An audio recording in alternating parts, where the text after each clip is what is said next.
This video is all about balloon plans and how to take your bubble plans and turn them into balloon plans.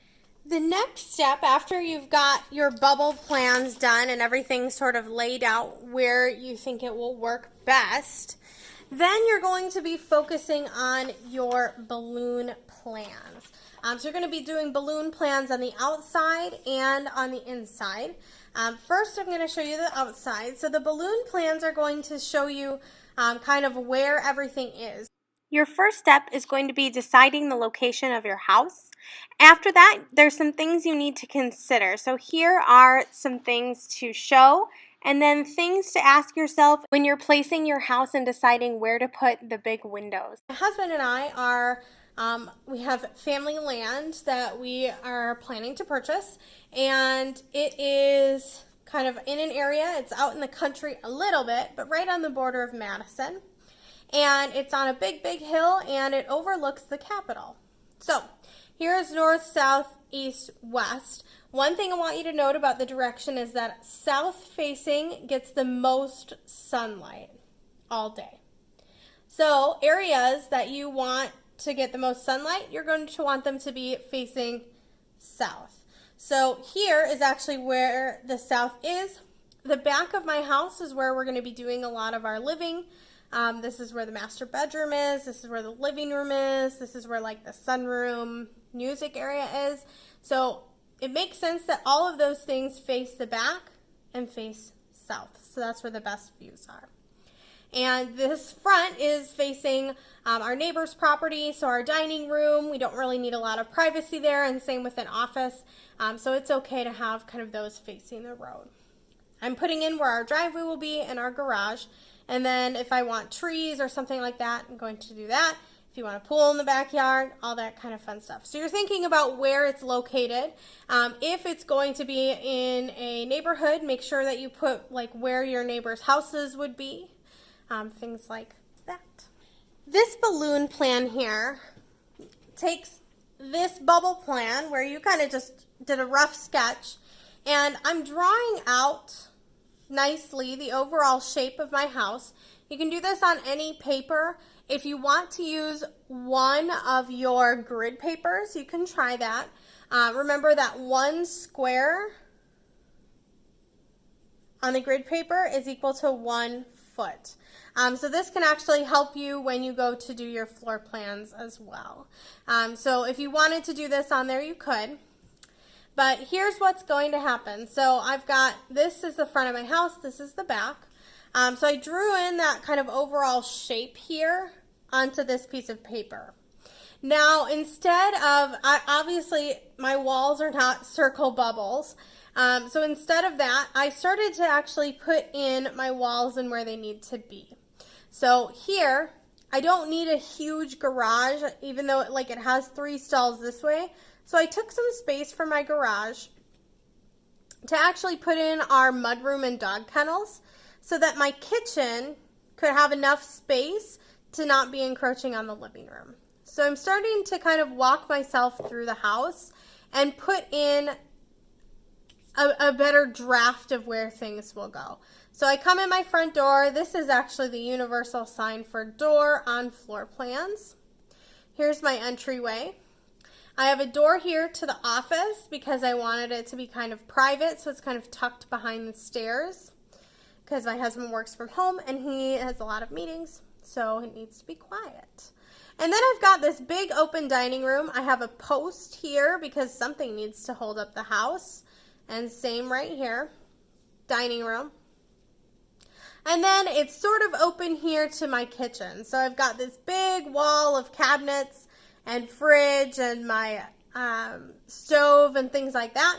And I want to keep, it's called a working triangle. I want to keep my fridge, my sink, and my stove in close proximity to each other because that's where you go the most amount in a kitchen.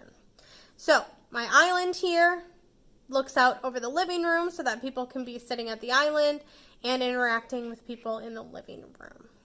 I've got a fireplace in the middle of the living room, lots of windows and doors to take advantage of the view.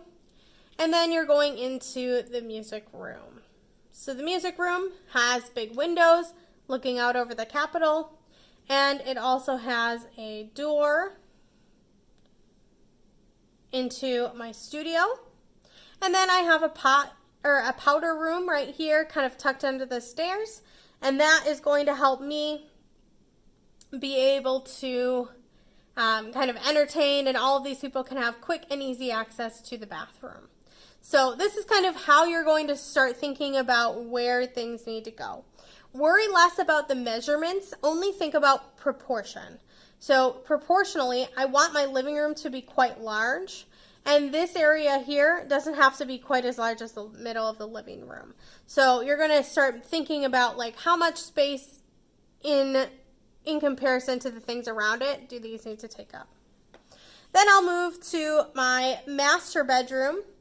I know that I'm going to have a catwalk through the middle here, and I want to line up my hallway with the catwalk. And at the end, there's going to be a door. So here's the master bedroom, the closet, and the bathroom. So this is all connected here, and then the laundry is off of this hallway. This is going to ensure that I've got nice privacy and that all of my things are connected without kind of taking each other's place. I'm making sure I can fit a toilet, tub, sink, and shower into my bathroom. Then if I go to the other end of the catwalk, it leads me to this hallway here. On one side is bedroom 2, the other side is bedroom 1. Both of them have the same windows.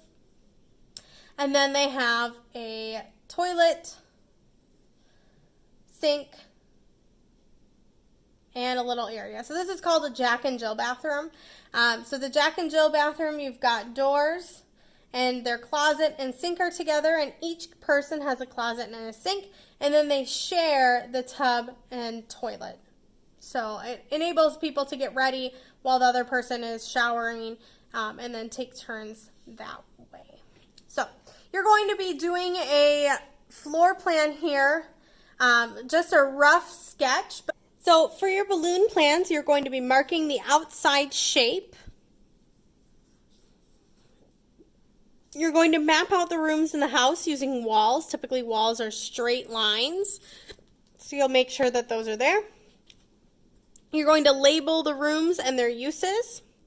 Put in approximate sizes for the rooms. So if there's a size that you think would work best, like I measured out, and my dining room would be best if it was at 12. And then by 12 means X, and then 1, 2. So 12 by 12. I'm drawing in cabinets, furniture, closets, windows, and doors. So you're kind of putting everything in there that needs to be. So I'm looking here and I'm planning out where the cabinets will go in the island, where the cabinets and the fridge and the stove and pantry and everything would go in the kitchen. Where are my windows going to be? Where are my doors, toilets, sinks, all of those things. If you're using your grid paper, it's going to be just about to scale, and it's going to really help you out. And then you also have something like this in your kit. So you're going to have this, and this is going to actually give you some door sizes. This will only work if you're using the grid paper. And that's what we're going to be using for our floor plans. So this would kind of be the approximate size of a toilet if you're using the grid paper. If you're not using grid paper, right, you can just kind of sort of guess at what that size might be in relationship to everything else. So you should have approximate sizes for rooms, cabinets, fixtures, closets, windows, and doors. So you're kind of doing this rough layout here, and you're taking it from your bubble plan to a plan that really makes sense. And then you're doing your outside balloon plan. Put the compass, draw in the compass, and then you're going to make sure that it faces the way that you want it to be.